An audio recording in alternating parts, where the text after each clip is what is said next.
Simon Darlene, ghosts do not exist. You should know this by now. I mean, look at how grown up you are. Why do you still think like a child? Mike was busy lecturing her again. No, but I am just saying. Darlene was cut off mid-sentence. Answer this. Did you ever come across a ghost yourself? Darlene tried to answer, no, but Carla said, forget what Carla said. She was cut off once again. Carla doesn't know what she is talking about. She has been watching far too many horror shows and reading God knows how many scary ghost stories a day. For crying out loud. 5 scary ghost stories every day. She completed him. See? The Smiths walked down to the reception desk as they argued.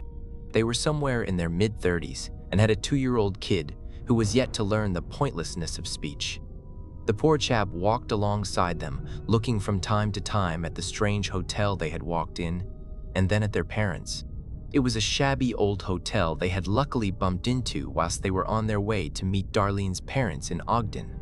It was a long and punishing ride, and a proper pit stop was inevitable. An old man sat at the reception desk reading his paper. He was a shriveled, poor thing, wore thick specs, and was draped in a torn waistcoat. He hadn't had a bath for days. You could tell. They were still blabbering when they reached the desk. The old man looked up for the first time at them and groaned, "Yes?" Mike felt interrupted as he replied, "We are looking for a room for the night." The old man struggled with the keys as they followed him into the dark hallway. He lit a faint warrior down the corridor as the couple kept arguing in the backdrop. The little boy was used to it. He held to his mother's legs as the caretaker opened a room to show a single bed waiting. "What?" "We are looking for a room with 2 beds. The old man roared. "All the rooms here have single beds. You will have to take another room, or adjust here." Mike's eyes popped. "What? No, I want to have a good night's sleep." He wasn't convinced and was thinking about taking another room. "Honey, wait a minute, we can share, can't we?" Darlene was too scared to be left alone. "Oh, come on, Darlene, you will have Zach to give you company."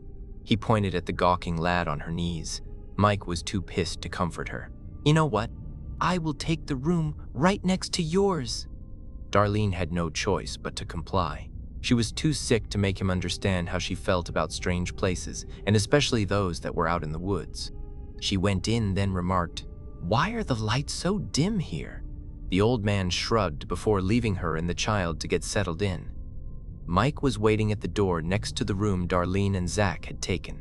The old man made his way towards what was going to be Mike's room. He opened it as Mike went in to check the room. "Could you switch on the lights, please?" The old man struggled with the switch in vain. "Ah, perfect. So there are no lights here," Mike mocked. "I will change the bulb right away," the old man said, and started for his desk. Seeing him crawl slowly, he decided to let things be. "You know what? Just leave it. I'm gonna head straight to the bed anyway." Mike switched on the torch button in his mobile to grope for the hangers. He hung his shirt up, checked for the bed before throwing himself on it. He was fast asleep within seconds. In the other room, Darlene was prepping herself to sleep. She heard a loud thumping noise on the wall and figured it was Mike trying to check on her. She reached for the door as Zach struggled to get on the bed. The door opened. She peeped out towards the left. It was dark down the aisle. A single bulb lit there, flickered at times as if there was no hope for the light in the world. Just then, she turned towards her right and freaked out. That old man was standing right next to her. "You scared me," Darlene could manage. "Do you need something?" The old man leered at her nightgown. "No, thank you." He made another attempt to drool by adding, "If you do, just press 9 on the phone." Darlene quickly added, "Okay, I will, thanks." She watched him leave before she closed the door. She couldn't have dared to visit Mike in his room after watching that forlorn corridor out there. "That guy gives me the creeps." She returned to her bed where Zach was busy rubbing his eyes. There was a loud thump once again that came from the wall, supposedly from Mike's room. She wondered if her husband was trying to play a prank or was saying something in his geeky Morse code. "Honey, is that you?" She went near the wall. She pounded back. There was a loud pound this time. It scared her, and she rushed towards her bed. She left the lights on as she got under the blankets. Zach was asleep in no time. He was yet to encounter the concept of fear. But Darlene couldn't sleep. All those horror movies she had seen growing up, and all those scary ghost stories she had read in magazines were constantly playing on her mind.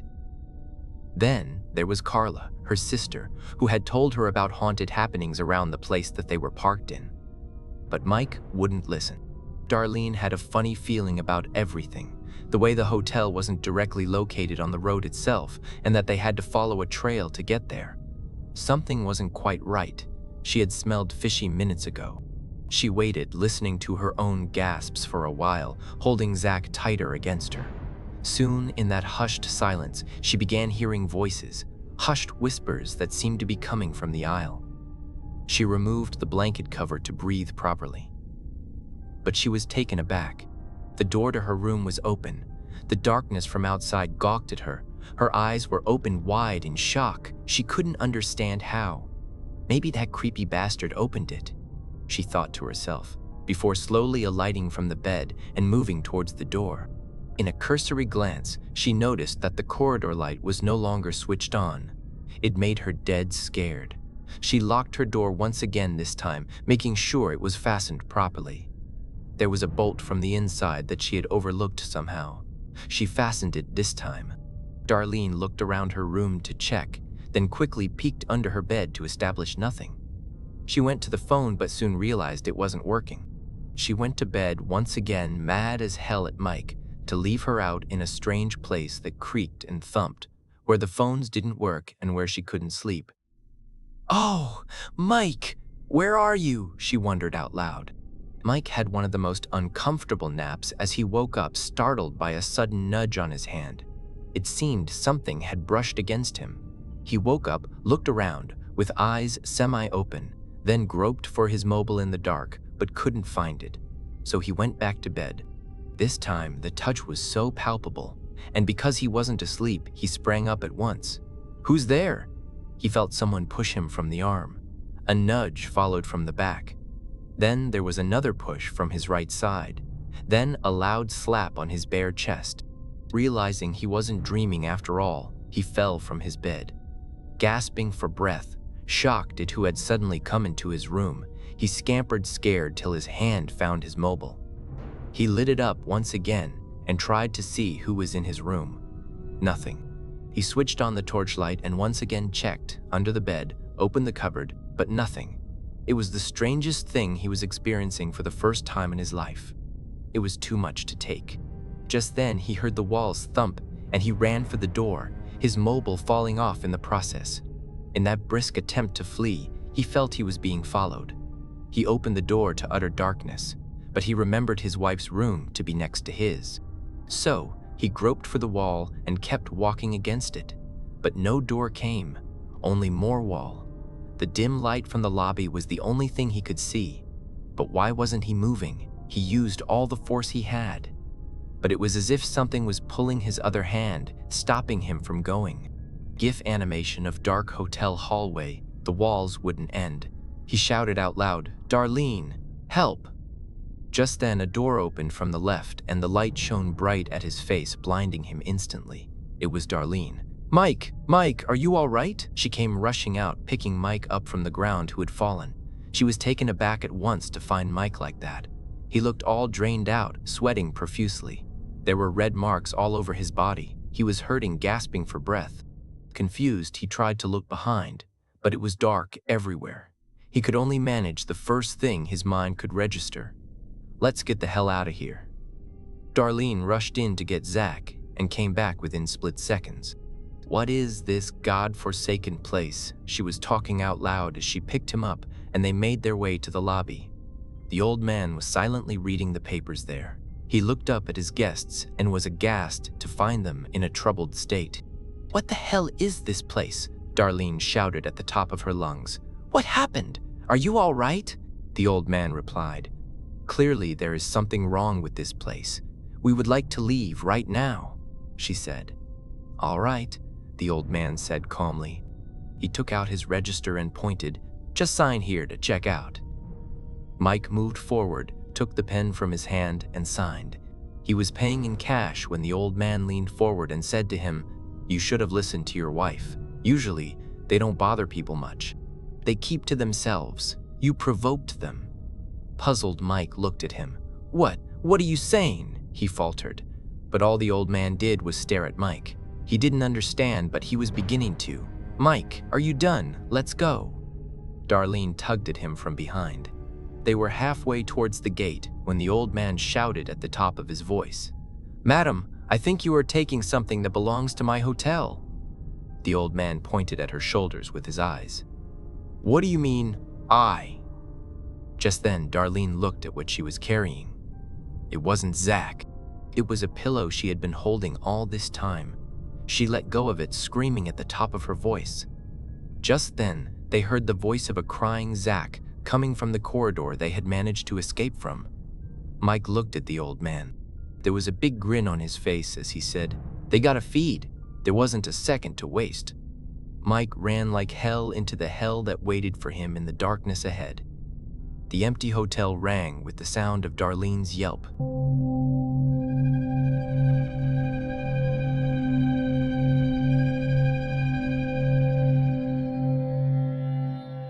Back in my college days, when I was somehow scampering towards my 4th semester, I moved to a rental flat that was located at a strange location.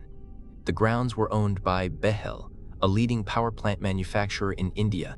They have their own government quarters raised in a colossal land for employees, who often rent it out to students. They are separate units constructed in sets of 2 to 4, with a lot of vegetation growing around. Mine was one such forlorn unit. It was surrounded by trees, shrubbery grew around its porch, a small, pleasant garden rolled in front. But if you took a walk in its interiors, that's when you realized all that garden-like lavishness was simply a bluff. Doors creaked. There was a constant dampness in the ceiling and walls. Edges of bathroom doors were buried in fungi. In short, quite a ramshackle affair that was somehow standing. There was a backyard too, that housed a big tree right in the middle of it. On special occasions when my friends visited, they would dangle on its strappy branches. I was broke. So I took it, since the rent felt minimal to my pockets.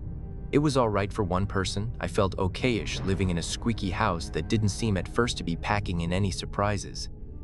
Days passed by. College happened during weekdays. I would wake up early and storm off to the college and come back only in the evening. Sometimes I went out for a stroll to talk to my parents at night. Weekends, I was all alone and usually by myself. Mind is a wonderful thing. It works fine when you are not paying attention to things happening around, and then when you do, it somehow hooks to that one little thing that calls for your utmost attention.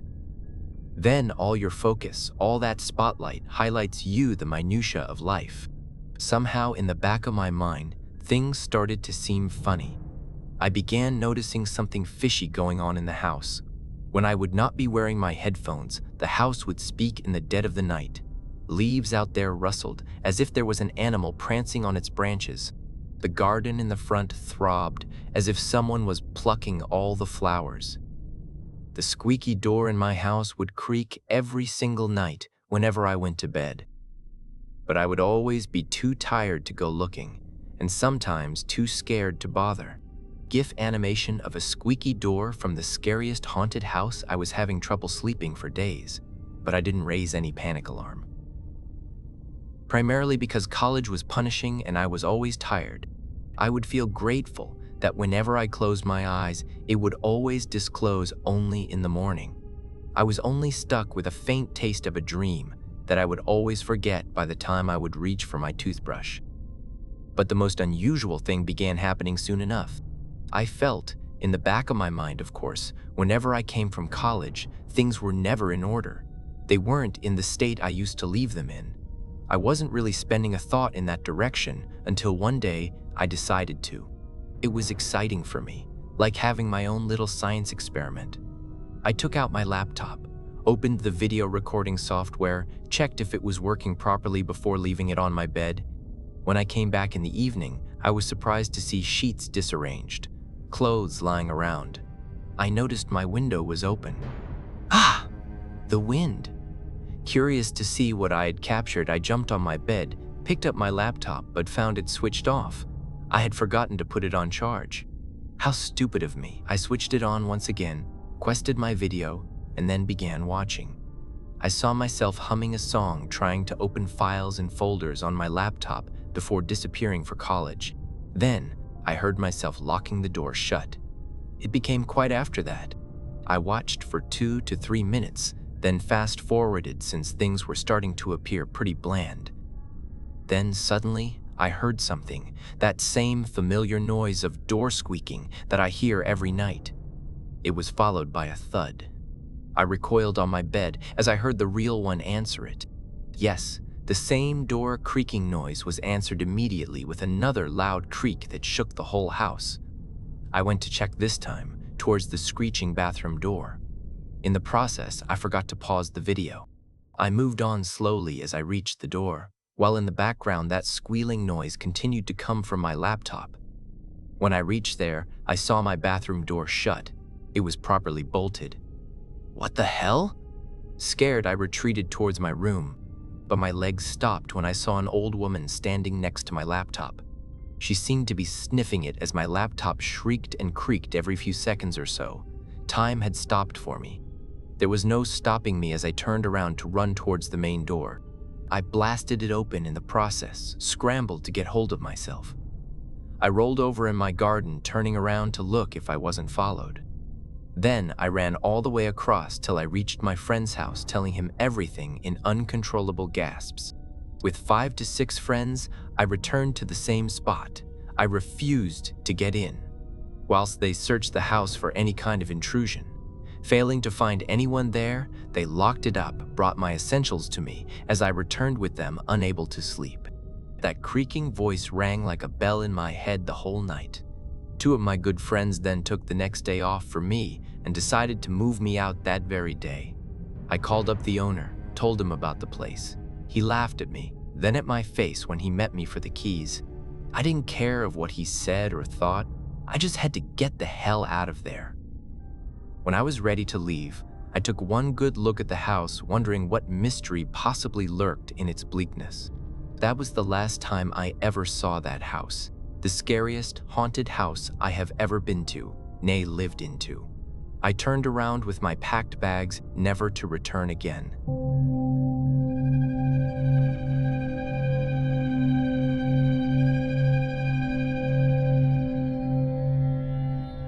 A faint ray of light was still burning in the bedroom that evening before the deafening ringing in her ears began. There was a pit of silence in the room except for the subtle breeze that came in through an open window. The white lace drapes billowed ghostly, then returning to their original state, a dance to the song of crickets, a play illuminated by the moonlight. All a person needs for a good night's sleep. All of this would turn out to be a delusion. It had now become a habit to turn on the light shortly before going to sleep, even if she could not get any sleep these days. A soft whisper broke the silence. "We are coming for you."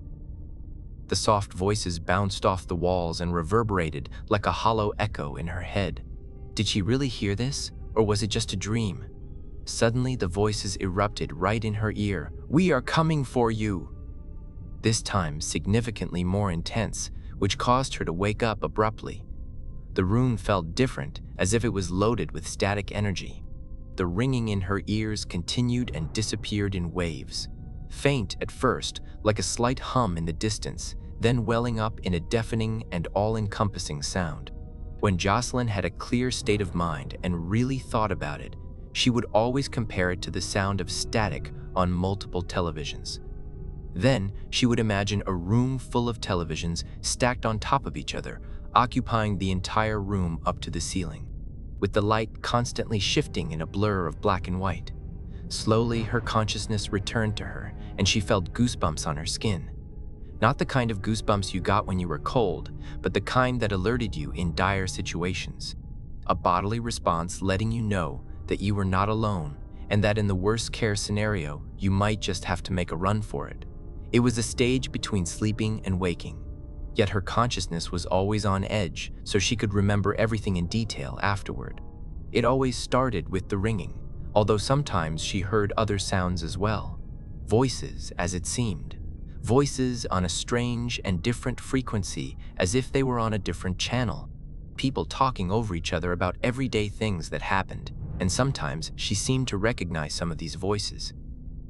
Occasionally, she would hear colleagues from her work in a buzz that was near inaudible, while other times she would hear her parents' familiar voices clear as day. Only she always knew for certain that they were not really her parents. There was something wrong with the sound and intonation of those voices, talking like they were unaware that they had Jocelyn's full attention, as if she were an outsider walking by on the street, catching glimpses of the conversation. But often the voices that were unknown to her were well aware that someone was listening, and she was sure that this was exactly what they wanted. Slowly, the whispers swelled up until she caught a glimpse of the conversation. They were mocking voices with disgusting laughs, whose words had haunted her all along. "We are coming to get you." The feeling of certain doom came over her, that whoever hears these words or sees the ones who whisper them will find their end. But the question remained, how? She did not hear any voices this particular night, though. This time, there were footsteps. It sounded as if someone was dragging something heavy up the stairs at a slow pace, until the footsteps came to an abrupt halt outside the door. The known tingle of goosebumps started from the toes. The unpleasant feeling slowly crept up her legs and up her spine, making the hairs on the back of her neck stand on end. The paralysis set in. "Go away!" She heard her own voice shouting loud inside her head. The danger was lurking, and she was not safe now. The delusion of the serene room was gone and was replaced with darkness. There were distorted shadows on the walls that seemed to move. She could not save herself even if she wanted to.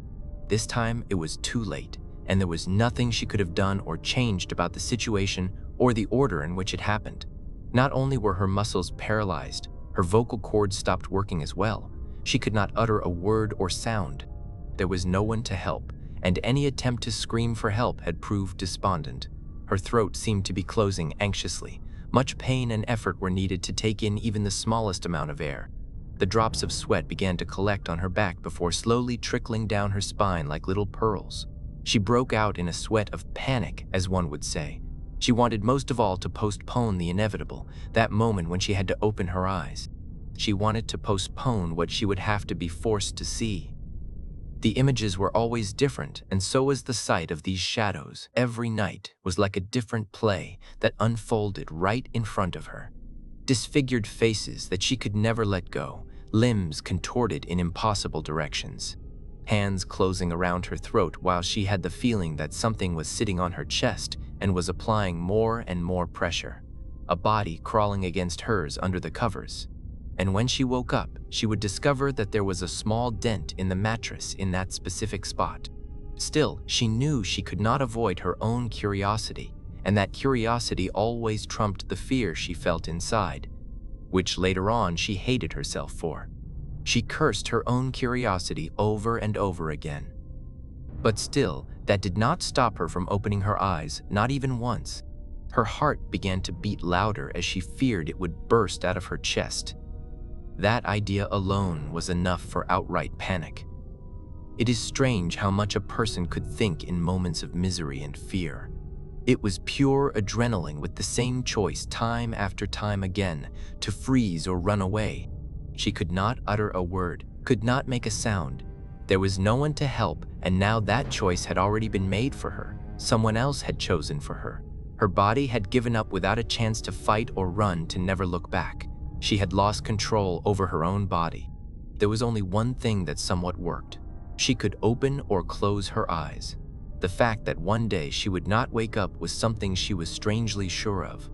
A gut feeling she had deep down. The fear was irrepressible. She did what had to be done and opened her eyes, unsure, frightened. Her throat was being wrung like a wet towel as she started gasping for air. A shrill squeak escaped through her lungs over her pursed lips, a stiff, shivering stripe that seemed firmly glued. Tears streamed down her cheeks and got lost in her neck while she tasted the salt of them on her lips. She saw it happen in the reflection of the window opposite her bed. At first, she saw her own anxious silhouette clinging to the bed. Then the door of the bedroom behind her slowly opened, and the creaking sound of the hinges was almost deafening. As the door opened wide, a stream of intense cold air suddenly blew in the room, and with it, the sudden stench of decomposition. The punched smell quickly filled the bedroom, and the air seemed to feel denser and heavier while descending upon her. From the big and dark void in the doorway, she felt like she was being watched. Whatever was watching her from the darkness watched her for a while before slowly a shadow started stretching across the oak floor. The shadow stretched further and further as it crept over the walls from the floor and took the form of a tall, imposing figure. It seemed to continue moving through the walls, passing the mirror in which she could see the shape. Eventually, the shadow stopped behind the wall of her bed. Then from the doorway, a creature swiftly followed. 5 long, bony fingers formed around the corner of the door, which were not human in shape or size. With its remarkably long, razor-sharp nails, it clung tightly to the door frame and left deep scratches in the wood. Those scratches would be immortalized there, and no one would ever know who, or rather what, had inflicted them. The creature started to crawl towards her bed. The motor skills were incoherent, and its body parts swayed and twisted. Hideous claws with which it dragged itself forward, that twisted, thin body she heard crackling.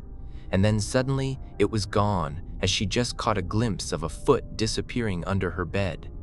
Something strange was happening this time. Everything was different from the previous visits of the shadows that besieged her. There were always several shadows, and while she had never seen this one before, she knew exactly who he was and what he came for. The shadows had announced his coming in various warnings and dreams.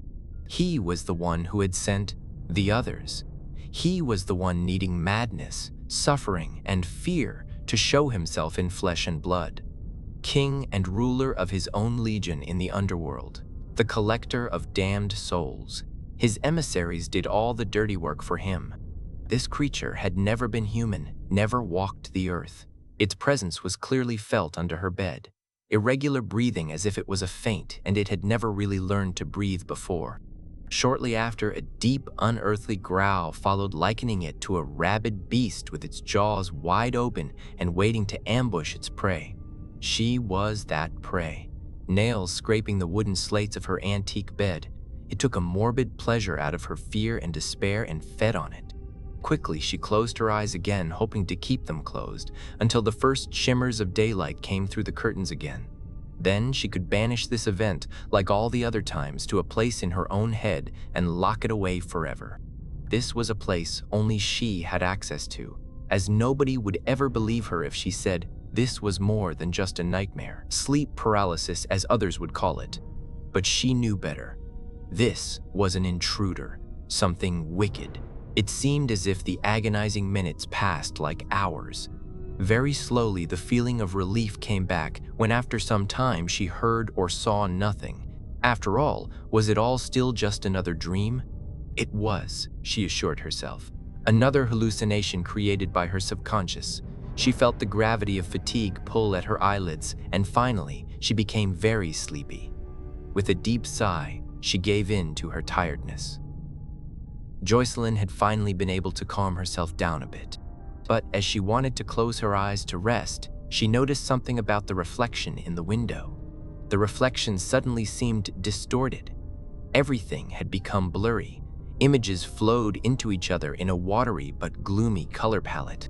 As suddenly confusion gave way to understanding when she saw something move behind her in the image opposite of her. No! There it was again! The black mass behind her grew, stretched, and she had that unmistakable feeling that someone or something was standing behind her. She lay there hopelessly with her back turned. The darkness seemed to contain a core of emptiness. It was a paragon of death, and it had never left the room. God forbid if this is what awaited us after death. It was like the dark shadow you saw out of the corner of your eye when you were home alone at night. A dark image in the corner of your eyes, making you doubt whether you really saw something move. That which you later laughed off as paranoia or trickery of your eyes. But you still felt uneasy afterward. The thing's long arms hung limply at its sides, with those claws curling inward at the end, waiting. The hissing started to increase to a deafening sound, but she heard nothing else. She felt threatened, as if she was in mortal danger. This thing was not there to scare her, but to hurt her. The panic increased, and all she could do was cry and let another annoying squeak escape her lips. The squeak in her voice then mingled with loud sobbing noises. It was hopeless. This realization finally dawned on her. There was no choice but to surrender. Desperately, she tried with all her might to press her thumb against her palm. She truly felt that if she could achieve this, she would soon enough be back to the reality of an empty bedroom. With a sigh of relief, she would talk herself into a delusion of safety, as she had done many times before. It was exhausting, a battle she could never win and a never-ending war against fear itself. The creature then slowly began to bend over, causing the ringing in her ears to swell to a sickening loud noise. That lugubrious dark face above hers as it was pulling her back to lay face up. Nostrils dilated as it sniffed her pheromones deeply and took in her fear. Quick and controlled it, then moved to the foot of the bed only to stare at her for a while with those glowing yellow eyes that almost seemed reptilian. Vertical-shaped pupils, fearsome and predatorial, moved fleetingly back and forth. It bared its pointy teeth and smiled at her with a menacing and sickening grin. Slowly, it sank to its knees, assuming a stooped position from the edge of the bed. The only thing visible were those yellow eyes that seemed to glow in the darkness. Never could she lose sight of those eyes. She felt movement in her sheets and then saw the creature's claws disappearing under the blankets. Razor-sharp nails worked their way up her legs, leaving deep, burning scratches on her sensitive skin. It felt like she was being gutted. The pain was unbearable. The bump under the bedsheet grew larger and larger as its head and body soon disappeared under the blankets as well. The weight of its dead body on top of her was immense. Slowly, the face that was still underneath the blankets started appearing right in front of her face. It was so close they almost touched. Jocelyn was truly horrified by this torment. The blanket slowly began to glide to the foot of the bed as if some unseen force wanted to pull it away to reveal this creature in all its glory. For a moment they were staring deep into each other's eyes. Its grin still hadn't disappeared, and it became even worse. It moved on top of her chest, closed its long, bony fingers around her throat, and began to apply pressure. Its sharp claws pierced her skin. A truly hellish feeling. Suddenly, she heard a loud banging around her. There was knocking on the walls, doors, and windows, as if an angry mob was trying to force their way in to enjoy the scene that was unfolding. Dazed, her eyes searched the room in desperation for the origins of the sounds around her. All the while, the pressure around her throat increased.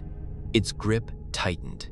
With all her might, she tried to scream one last time, but nothing came, just the sound of gargling. The figure was aware of her desperate attempts. She was helpless, and it visibly enjoyed this sight, as if it only wanted to torture her more by first instilling more fear into her before confronting her with her fate.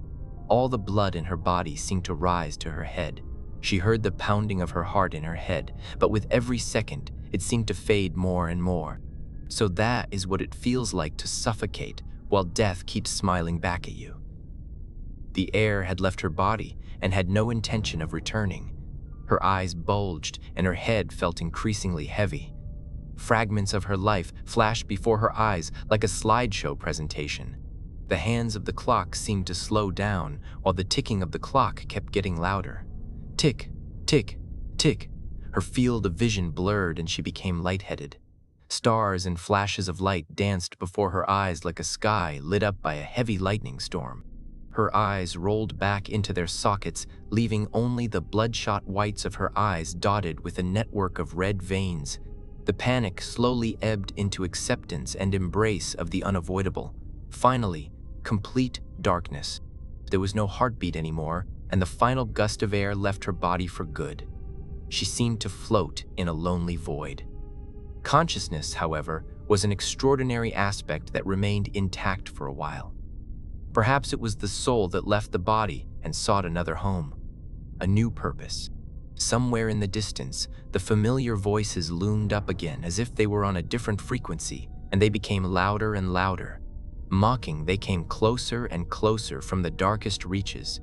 There, they had been waiting for her all this time for a close hug. They were the dark emissaries. Was this that place between two worlds that you heard other people talk about, where souls with unfinished business linger, a kind of limbo, a cold, dark, and lonely place where any human being would go insane, a place even void of color? Fog swirled all around her. She gently touched the ground with her fingers and felt the touch of churned, clammy earth accompanied by a musty smell. It was an overwhelming emptiness. There was nothing, but at the same time, everyone was there. Time was an afterthought, an unclear concept. Suddenly, a crowd gathered around her, with them, loud voices that suddenly were followed by a long, eerie silence. She was boxed in, and all eyes were on her. It felt like there were hundreds of them, maybe even thousands. They lit up in a white haze with sinister smiles underneath. Jocelyn was terrified. She felt she was in the midst of an important deed that was about to be completed. Jocelyn knew it was over, so she surrendered to it and closed her eyes. She had no choice. Suddenly, a source of light loomed from afar between the dense fog. This contrast was so bright that her eyes had to get used to the light at first. Small at first, like a whirling firefly, it seemed to get closer and closer. The light stretched out into a large square, its reflection visible on the marshy ground. Fearful and insecure, she forced herself to step through it anyway. Once through the bright glare of the light, it did not immediately dawn on her where she was and what scene was playing out before her eyes. Eventually, the realization set in when she looked around and saw the shadows she knew all too well standing beside her on either side. All facing the center and their heads bowed, they stood in a circle around a bed. She felt connected to these shadows, a different and unsettling but deep connection. It dawned on her that she was in someone else's room, a lit table lamp on one of the bedside tables, just as she had in her room every night. A light to create a false sense of security, to banish the eerie darkness. Slowly, she joined the shadows around the bed. There, she saw an unknown young man lying stiff. In another world, in another time, she would have gazed at his features admirably, even marveled at his attractiveness. However, the boy lay there in a paralyzed and feeble position as she had lain in so often on those well-known nights. There was a muffled cry from deep down his throat as his hands clung anxiously to the comforter that crumpled around him, drenched in sweat. His reddish, teary eyes were looking around at all the shadows. Then terror set in as the boy locked eyes with Jocelyn. This brought a wonderful and nearly euphoric feeling to her. Her voice drowned out all the other voices, and with a smile from ear to ear, she whispered, "We are coming for you." Thanks for spending your time here. I hope you enjoyed the stories. If you did, feel free to like the video and subscribe. It really helps the channel grow. Take care of yourself, and I'll see you in the next one.